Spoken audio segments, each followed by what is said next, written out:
Hey, it's John Moncrief. Today I want to talk to you about where you should be putting your energy and your focus right now. In these challenging times, it's more critical than ever to lead boldly and with clarity. So there's a lot of uncertainty out there at the moment, and uncertainty causes fear. And when fear sets in, we tend to start looking to forecasting or projecting the future. And we start thinking about things like, how is everything going to turn out? How's my family going to survive? How's our business going to survive? What do we do with the community? What do I do with my career? Those sort of thoughts start to go through your head. And while there's no simple answer to this, history does tell us that there are companies that are born out of very difficult times. Take WhatsApp, Slack, Instagram, Airbnb. They all came out of the 2008 crisis. And not only did they come out of the 2008 crisis, but companies like Apple and Netflix and Disney and Microsoft reinvented themselves at that time. So history does tell us that opportunity abounds in these challenging times. And there's a lot of energy in the world right now, a lot of positive, a lot of negative energy. So how do you take that energy, that positive energy, use it to strengthen yourself, to sort of find your center, to work on your personal and professional development, and prepare your business for a world beyond COVID-19. And I've been thinking about that, and I've got sort of 5 ideas where I think you need to be putting your energy right now. And the first one is to prepare for the new normal. You're probably hearing this a lot, that we're not going to go back to where we were. And I think things like remote work are going to become strategic in the future. Almost overnight, we've been thrust into this remote work from home environment. There was a lot of fear around that, but we've learned that we can use technology much more effectively to conduct business remotely. And what that means is that we need less face-to-face meetings than we thought we need. So by taking a look at things like remote working and less face-to-face work, how can you change your business model to take advantage of that, to travel less in the future, to allow more work from home opportunities for your staff, which is one of the biggest motivators for people to join a business? And how can you minimize the need for face-to-face contact?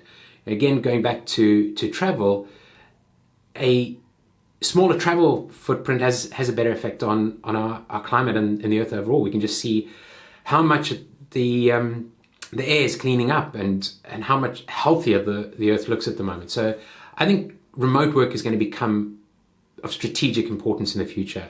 And companies that embrace the changes in that space at the moment, embrace remote work as the new normal, stand to reduce costs associated with office space and all those good things, to attract top talent, and to maintain flexibility in the future.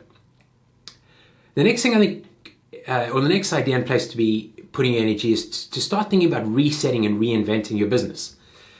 Sun Tzu, who penned The Art of War, recognized that chaos presents an opportunity for innovation. And like David and Goliath, like David, small businesses, entrepreneurial businesses, have the agility you have the agility on your side that you can innovate much faster than the Goliaths in your industry. So use some of that agility right now and some of that energy right now to reset and reinvent your business. Again, WhatsApp is an excellent example, and there's some links in the post below, in the article below, where you can go and take a look at where WhatsApp came from and what they did to build their business and how they emerged out of that 2008, out of the challenges in 2008. So stay positive and use this period to reset and reinvent your business. It's time to think about pruning that apple tree. You have the opportunity to step back from the day-to-day operations and take a hard look at your business. What products and services can you start trimming away? What don't you need anymore? What aren't you selling anymore? What does the future look like, and what products and services do you have that fit into that new future? And then how can you reinvent your business and take advantage of the world that's going to emerge from the chaos we find ourselves in right now? So create a clear vision of what the future world looks like beyond the challenges we're facing at the moment. Identify the opportunities that exist for you and for your business, and then create a plan to take advantage of them. The third space I want to talk to you about putting your energy is focusing on relationships over sales.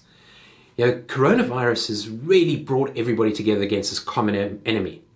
In South Africa, where I come from, viruses even brought together or inspired gangland members to come to a truce. These rival gang leaders have stopped their endless turf war has been going on for years and years and years, one of the most violent places in the world, and instead are now bringing food to struggling households. So the virus is really bringing us together. I think we're going to internalize that and bring it into our businesses. As we rally around the shared challenge, we have a tremendous opportunity to build trust-based cultures. And now it's time to think about your relationships over trying to sell something. The person you're trying to sell to doesn't know whether they've got a job in the next week or in the next month. That's what's on their mind at the moment, not buying the product that you're desperately trying to sell. So invest in helping customers, invest in helping suppliers, invest in helping your competitors. Sow those seeds now.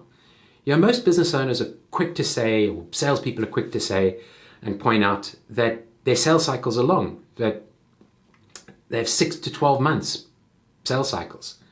Well, consider the next 3 months part of that relationship building, that trust building time, where you're building trust with your potential customers. It's all part of that 6 to 12 month cycle anyway. So really invest, be helpful, and it'll pay dividends in the future. The fourth idea I want to talk about is simplifying your business model. So put in energy into making things simpler, making it easier for customers to deal with you.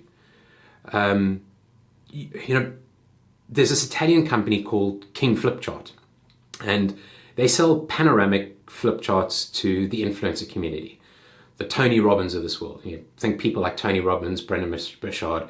It's these really wide panoramic size flip charts. That's all they do. They have this very tight niche, and their customers do all the marketing for them. Just what better endorsement than having Tony Robbins sharing the stage with your product. So their product's sold via their website. They only offer 2 products, basically the King Flip Chart and the King Flip Chart with a carry case. The pricing comes at a premium, north of 500 euros for a flip chart, but they have a very unique product. There's nobody else out there that sells it.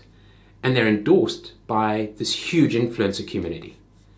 The co-founder of sales, Tiziana, I think her name is, answers all your questions via a chat system. So you hop online. I've had conversations with her over the last few weeks, and she'll ship to you within 3 days anywhere in the world.